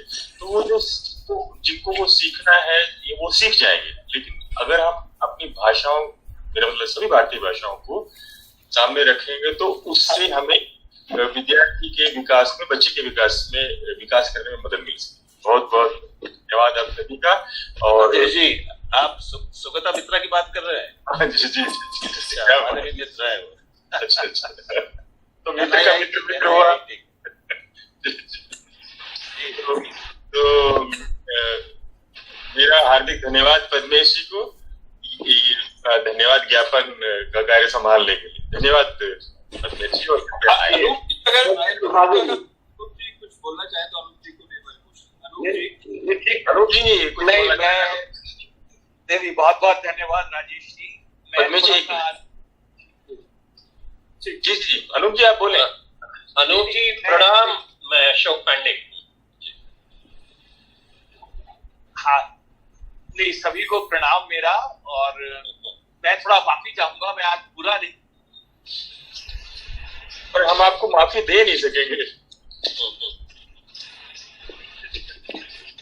तो धन्यवाद पद्मेश जी को। अनूप जी बोल रहे हैं क्या? शायद नहीं बोलना चाह रहे हो। अच्छा ठीक नहीं, है। मैं अपनी बात आप सुन पा रहे हैं मुझे? हाँ मेरी बात खत्म हो गई है। मैं बहुत बहुत धन्यवाद और मैं माफी चाहूंगा, पूरे समय में जो नहीं पाया। पता नहीं आपने हमारी बात सुनी कि नहीं। हम आपको माफी नहीं देंगे, पर आपका बोलने के लिए धन्यवाद। ठीक धन्यवाद। पद्मेश जी कृपया धन्यवाद ज्ञापन के लिए आमंत्रित। जी धन्यवाद। हाजिर हूं मैं। धन्यवाद की सेवा देते हैं इस रविवार को आज। और जो पहला सत्र हुआ, मैं बहुत संक्षिप्त से कहूंगा क्योंकि समय बहुत हो गया है। और जो पहला सत्र हुआ है उसमें तीनों जो हमारे सहयोगी और साथी हिंदी और संस्कृति अटैचे या अधिकारी के रूप में विदेश जा रहे हैं, उसमें मैं कुछ देख पाऊंगा कि उन्हें प्रेरणा लेनी चाहिए अनिल जोशी जी से। सन 2000 में मेरी पहली बार मुलाकात हुई थी अनिल जी से। मुझे याद है तब ये हिंदी संस्कृति अधिकारी बनकर उज्जैन में, और सबसे हमारा साथ हुआ है वो जो 5 वर्ष आपने बिताए, उसने जिस हिंदी को जहाँ पर समझता पूरा सत्र हो सकता है, पूरी कार्यशाला अनिल जी दे सकते हैं जिस प्रकार से इन हमारे साथ सहयोगी जैसे विषयों को काम करना चाहिए। तो बहुत शुभकामनाएं उनको और बहुत बहुत धन्यवाद मॉरिशस की हमारी हिंदी वाले वैश्विक हिंदी परिवार का कि हमको एक दर्शन का हुआ विनोद मिश्र जी के गाने समूह के सचक संचालन के माध्यम से। और हमारे दूसरे सत्र में बहुत बहुत आभार मेरा अशोक पांडे जी को, प्रेम पाल जी को, राहुल देव जी को। ये आज आपने न सिर्फ शिक्षा नीति बनी है, पूरा विश्व देख रहा है, हम लोग भी रोज देख रहे हैं न्यूज में। तो आज न सिर्फ उसकी जो प्रैक्टिकल सूचनाएं हैं वो हमें वैचारिक दृष्टिकोण भी ज्यादा, और ये शिक्षा नीति भारत से पूरी तरह से संबंधित है। इसमें मैं अपनी एक अंतर्राष्ट्रीय परिदृश्य की टिप्पणी करना चाहूंगा। और मैं सोचता हूँ कि काश एक शिक्षा नीति में या किसी नीति में एक बात वाली होती अंग्रेजी भाषा से, अंग्रेजी सरकार से या फ्रांस की सरकार से। ब्रिटिश काउंसिल और एलायंस फ्रांसीस जैसे केंद्रों का सारे विश्व में व्यक्त हो सके जो शिक्षण से संबंधित हो हिंदी और भारतीय भाषाओं से। और अलायंस फ्रांसीस या ब्रिटिश काउंसिल दुनिया में हर देश में पाई जाती है। उनको सारे शहरों में उनका तर्ज पर फॉर्मूले के ऊपर सरकार कर सके तो बहुत बड़ा लाभ होगा। और जब हम इंडियन डायस्पोरा की बात करते हैं तो भारत की तरफ से बाहर क्यों निकलना होगा, कुछ ऐसा हो सके। इन शब्दों के साथ राजेश कुमार जी बहुत बहुत आभार आपका कल संचालन के लिए। और मैं सब संस्थाओं की उपस्थिति में दर्ज करा दूं, अत्यंत धन्यवाद। और ये अक्षरम भारत, हिंदी भवन भोपाल, सम्यक न्याय Bharat, Vatayan UK, Hindi writers America,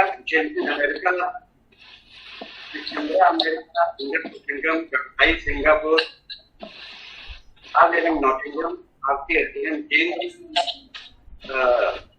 Bharat दर्शन न्यूजीलैंड, बहुत बहुत आभार। और साथ में हमारे सारी तकनीकी विशेषज्ञों सिंगापुर में संजय जी, सजन ऑस्ट्रेलिया से लेकर मनोज मोहन बाबू भारत में और अनु भार्गव जी अमेरिका में, आपका बहुत बहुत आभार। किसी का नाम भूल गया हूँ तो वहाँ पर धन्यवाद।